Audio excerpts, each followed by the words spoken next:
take a moment to settle in. You do not need to sit up straight. You do not need to focus perfectly. You do not need to be ready for anything. Just let yourself be here. If your mind feels busy, that is okay. If your body feels tired, that is okay too. Nothing needs to change right now.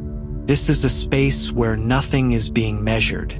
You are not being graded on how well you listen.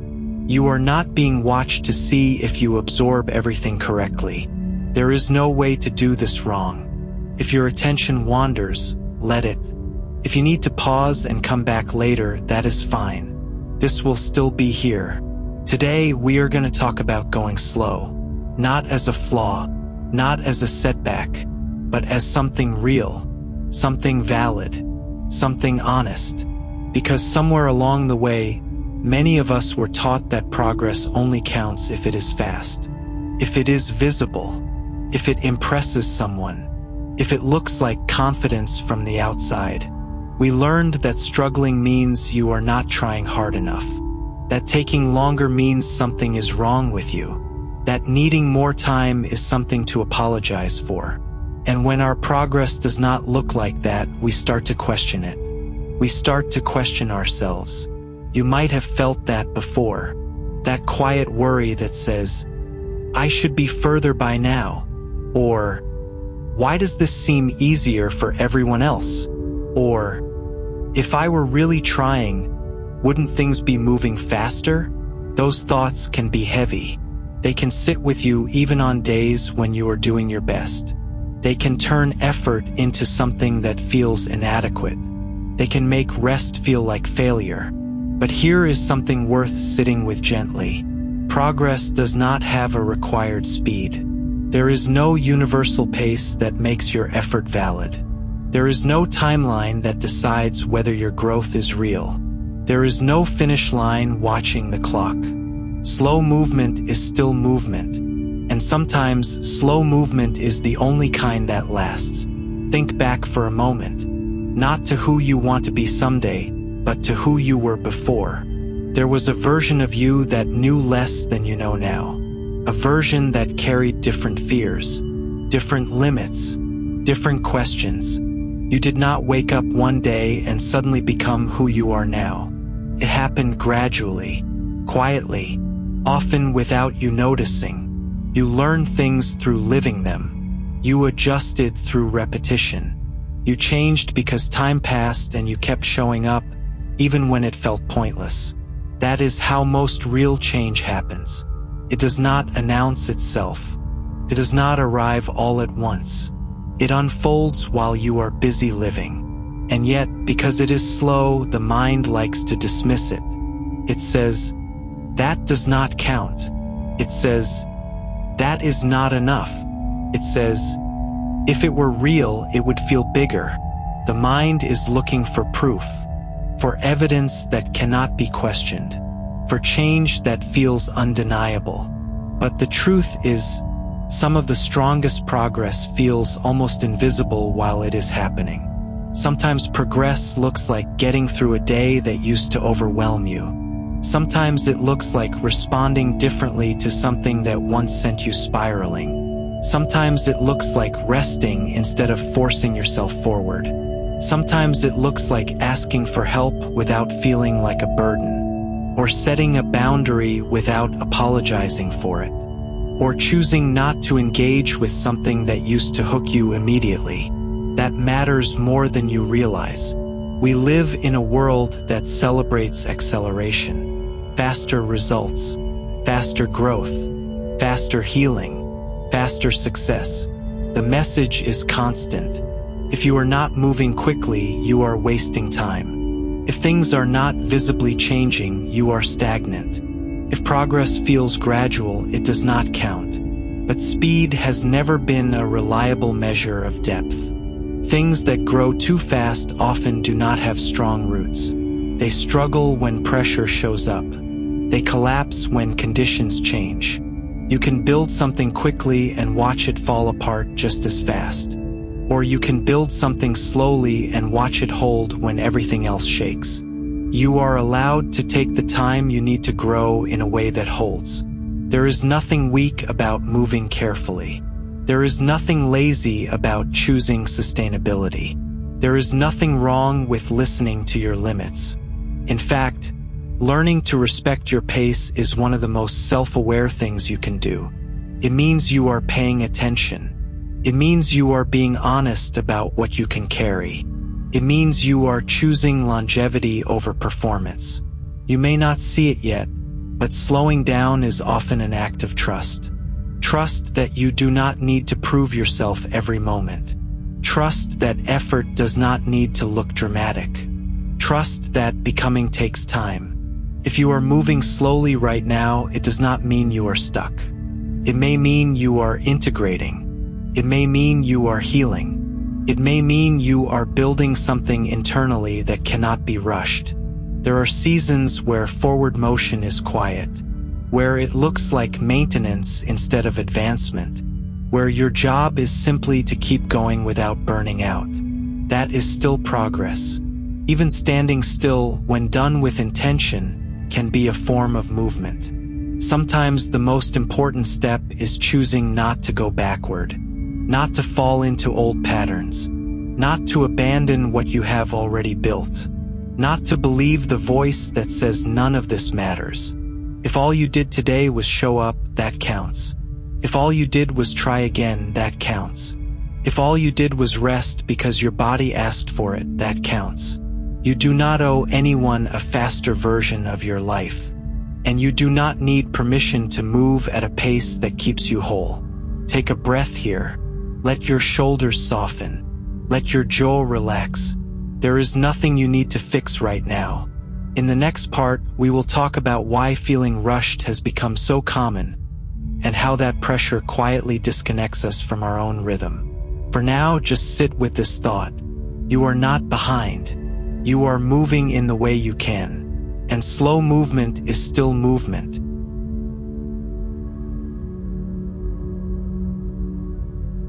Before we go any further, take another slow breath.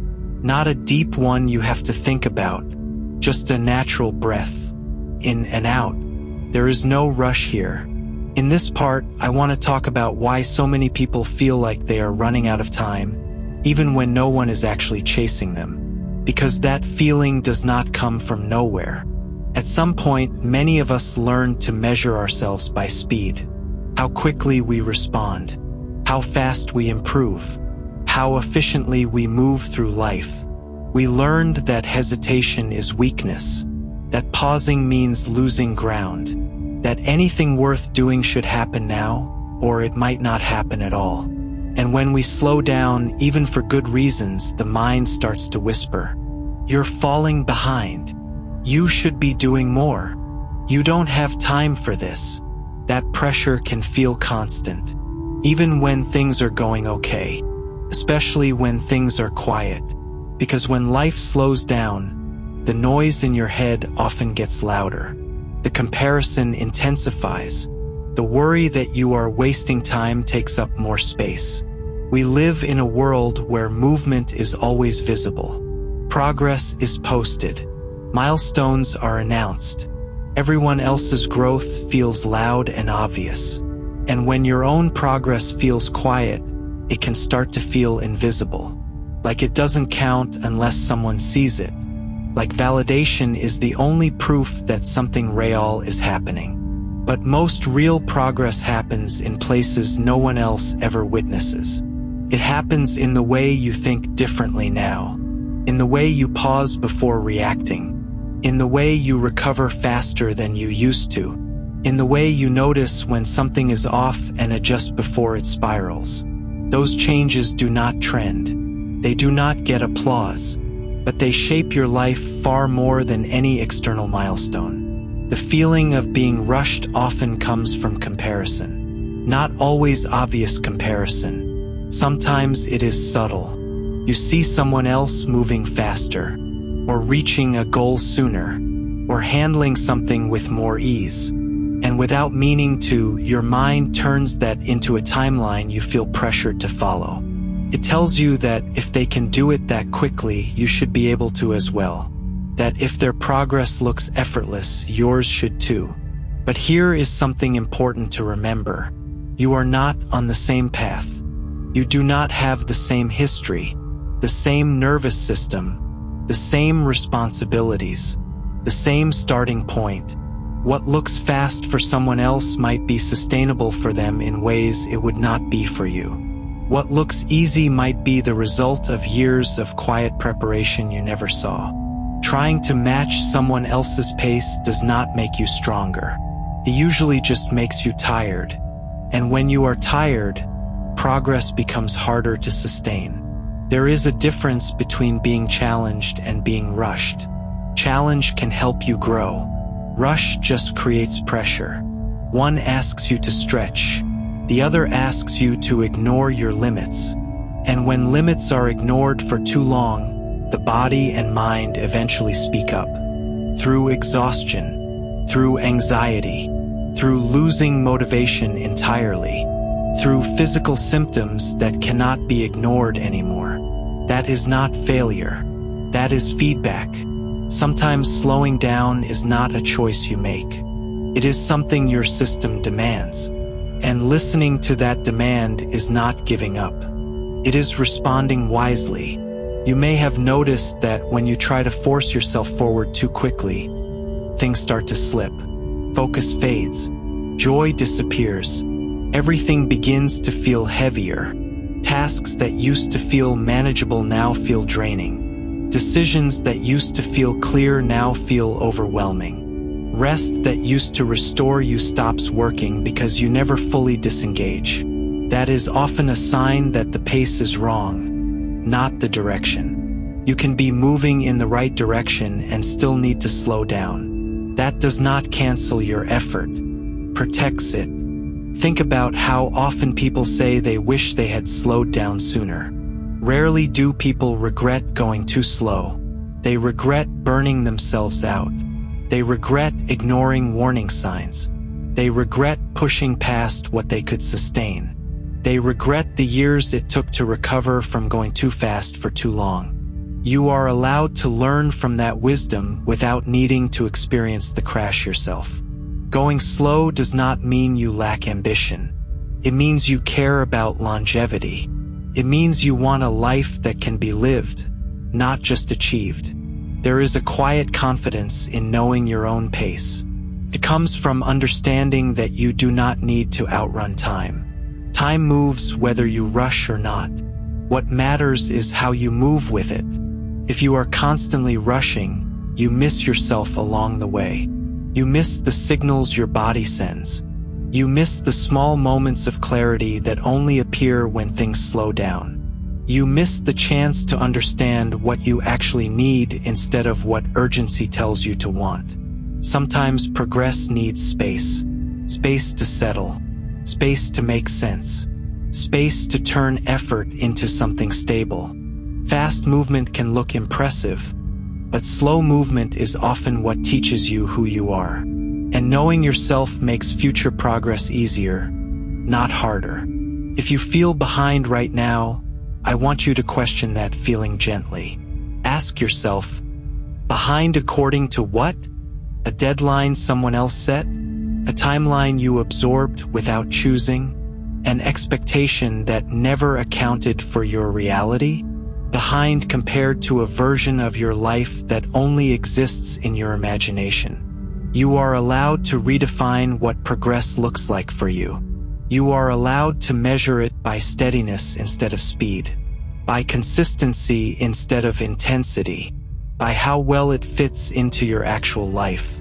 There is no prize for reaching a breaking point faster. There is no reward for ignoring your own rhythm. The people who last are rarely the ones who move the fastest at the beginning. They are the ones who learn how to keep going. If all you are doing right now is maintaining, that is not nothing. Maintenance is effort. Stability takes work. Holding your ground can be just as meaningful as pushing forward.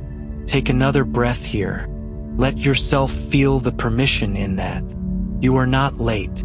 You are not failing. You are moving at a pace shaped by everything you have lived through. In the next part, we will talk about how progress often happens beneath the surface, long before it shows up on the outside. For now, remember this. Feeling rushed does not mean you need to move faster. Sometimes it means you need to move kinder, and that too is a form of progress.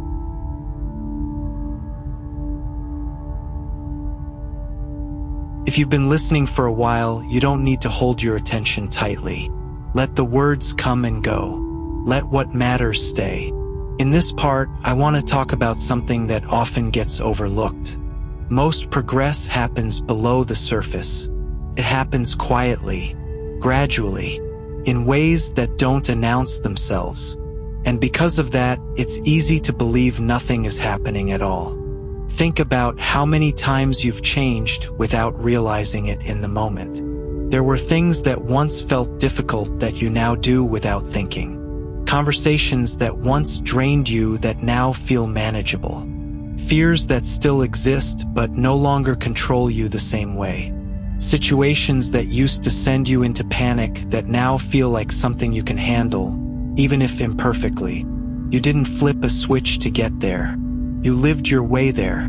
Progress like that does not feel exciting while it's happening. It feels ordinary, sometimes even frustrating. Because growth often feels like repetition before it feels like change. You show up, you try again, you adjust slightly, you rest when you need to. None of that feels dramatic, but over time it reshapes you. One of the reasons slow progress feels discouraging is because we are taught to look for visible markers, clear signs, obvious milestones. We expect growth to feel like revelation, like suddenly understanding something we never understood before, like waking up one day and being different. But inner progress doesn't work that way. You don't always notice when your resilience increases. You don't always notice when your tolerance for discomfort grows. You don't always notice when your self-trust strengthens. Those things reveal themselves later, in moments when you handle something differently than you used to. And by then, you've already forgotten how far you've come. Sometimes you only realize you've grown when you look back and think, that would have overwhelmed me before. That is real progress. And it often comes from moving slowly enough to actually learn from what you're experiencing. Fast movement skips lessons. Slow movement absorbs them. When you rush, you get through things. When you move slowly, things move through you. That is how depth is built. There is also something important to understand about effort. Effort does not always feel strong. Sometimes effort feels like showing up tired, like doing less than you wanted but more than you felt capable of, like choosing to continue when quitting would feel easier, like managing your day with 60% energy instead of waiting for 100%. That kind of effort is easy to dismiss because it doesn't look impressive, but it is often the effort that changes you the most. You don't need high motivation to make progress. You need consistency that respects your energy. That is where slow movement becomes powerful. It allows you to keep going even on days when everything feels heavy. If you only count progress when you feel confident, you miss most of it. Because confidence usually arrives after effort, not before. Most growth starts quietly, under layers of doubt and uncertainty. And if you're waiting to feel ready, you may never see how capable you already are. There is a reason people who move slowly often develop a deeper sense of stability. They are not constantly chasing the next thing. They are learning how to stay grounded where they are. They build trust with themselves. Trust that says, I can handle this pace. I don't need to rush to prove anything. I will still be here tomorrow. That kind of trust is difficult to build when everything feels urgent. Urgency keeps you reactive. Slowness allows you to be intentional. It gives you time to notice what works and what doesn't. Time to adjust instead of abandon. Time to integrate experiences instead of stacking them. You may be in a phase right now where progress feels flat. No big changes. No clear signs. just effort that feels repetitive. That does not mean nothing is happening. It may mean you are laying groundwork. Groundwork is invisible by nature, but it determines what can grow later. If you rush past this phase, things may move quickly at first, but they won't hold. If you stay with it, even slowly, what comes next will be steadier. There is patience in that, and patience is not passive. It is active restraint. It is choosing not to abandon yourself just because results are delayed. You are allowed to move at a pace that lets you understand yourself better, that lets you learn from mistakes without being crushed by them, that lets you recover instead of collapse. There is nothing inefficient about learning how to last. Take a moment here. Notice how your body feels. Notice any tension that might have crept in. Let it ease if it can. You are not falling behind by moving slowly. You are building something that can support you. In the next part, we will talk about sustainability, about why lasting progress is rarely fast, and why protecting your energy matters more than pushing it. For now, let this settle. Progress does not need to be loud to be real. It does not need to be fast to matter. And the movement you are making even now is shaping you more than you think.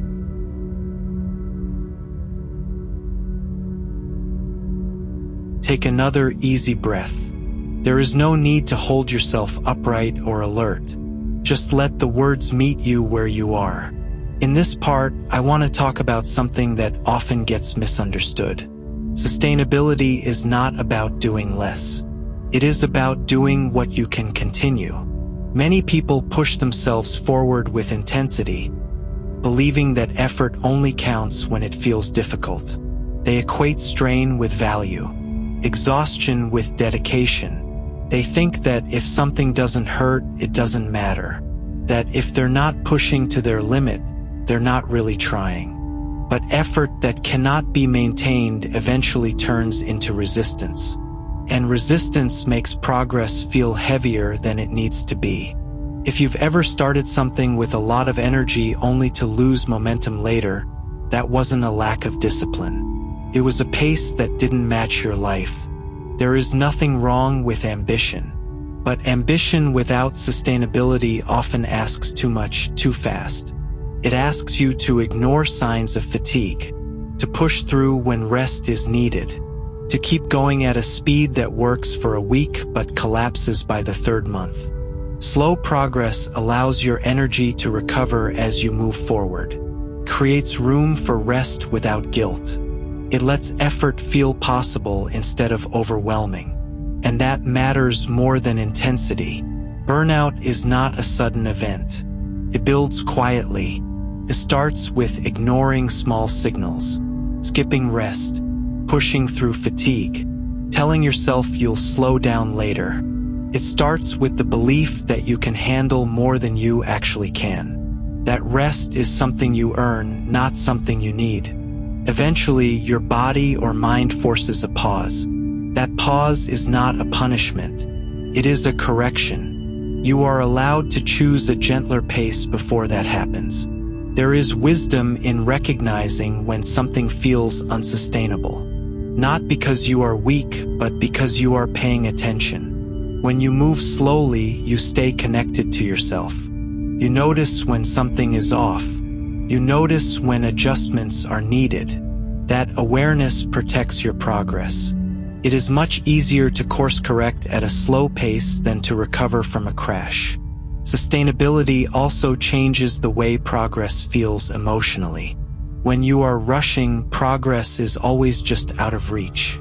There is always something more to do, something else to fix. The goalpost keeps moving. The finish line stays distant. Nothing ever feels like enough. When you slow down, progress becomes something you can actually experience. You begin to notice moments of ease, small wins, signs that things are settling rather than constantly escalating. That does not mean life becomes effortless. It means effort becomes balanced. There is a difference between being stretched and being strained. Stretching helps you grow. Strain wears you down. Learning to tell the difference is a skill, and it often comes from giving yourself permission to slow down. You might feel resistance to that idea. A part of you might worry that slowing down means losing momentum, or falling behind, or letting yourself off the hook. You might worry that if you stop pushing, you'll stop moving altogether. But slowing down does not remove responsibility. It refines it. It asks, what can I realistically carry? Instead of, how much can I force? That shift makes effort more honest.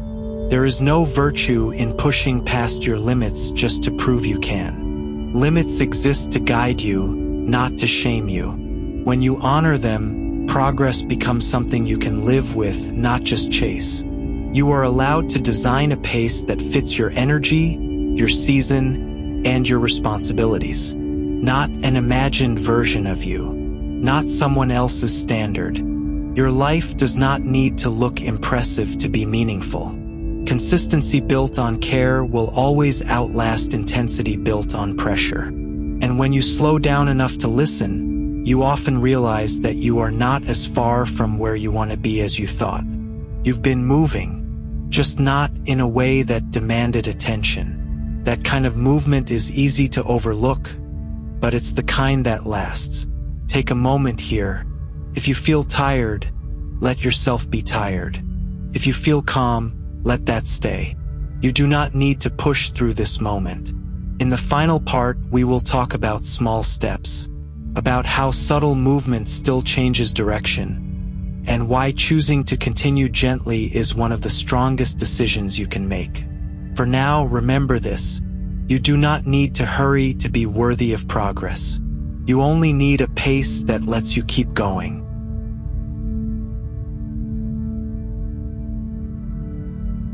By now, there is no need to follow every word closely. Just let the tone carry you. In this final part, I want to talk about small steps, not as a strategy, not as a productivity trick, but as something deeply human, because most lives are built out of small, ordinary movements, not grand transformations, not constant breakthroughs, just quiet choices made again and again. There is a common belief that if progress is slow, it must be insignificant. That if you are not moving in large strides, you are standing still. That anything worth doing should feel dramatic, should look like a turning point, should be something you can point to and say, this is when everything changed.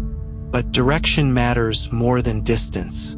A single step forward, repeated often enough, changes where you end up. Small steps are how you continue when motivation fades.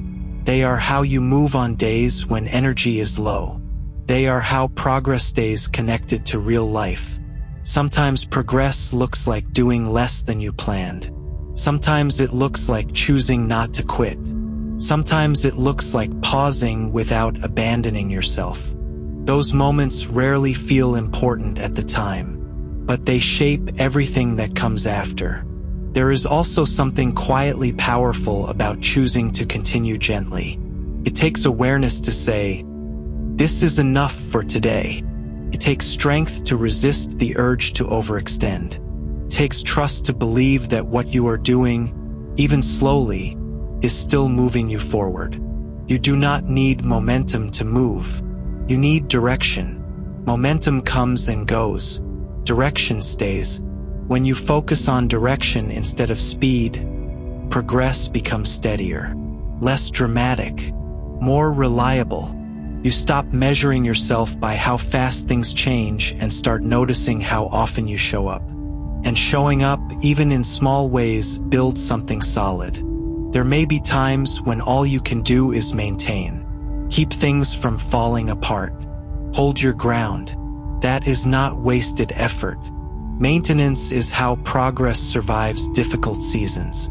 It is how you preserve what you've already built so you can grow again later.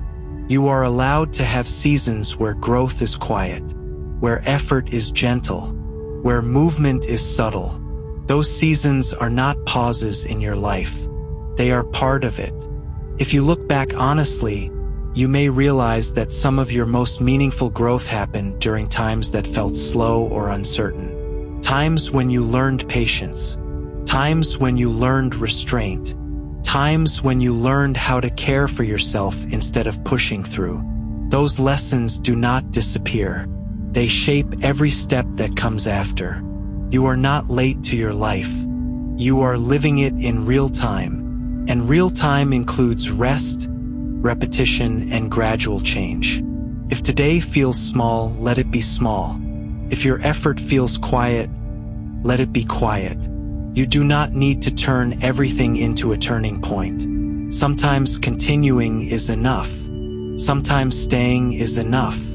Sometimes choosing not to give up is the most meaningful progress you can make. As we come to a close, I want to leave you with this.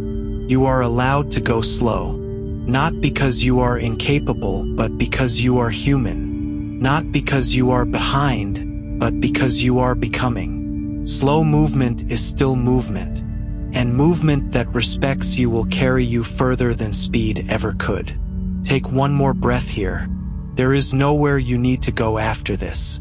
Nothing you need to do immediately. Just let yourself rest in the knowledge that you are moving, even if it doesn't feel like it yet. And that is enough for now.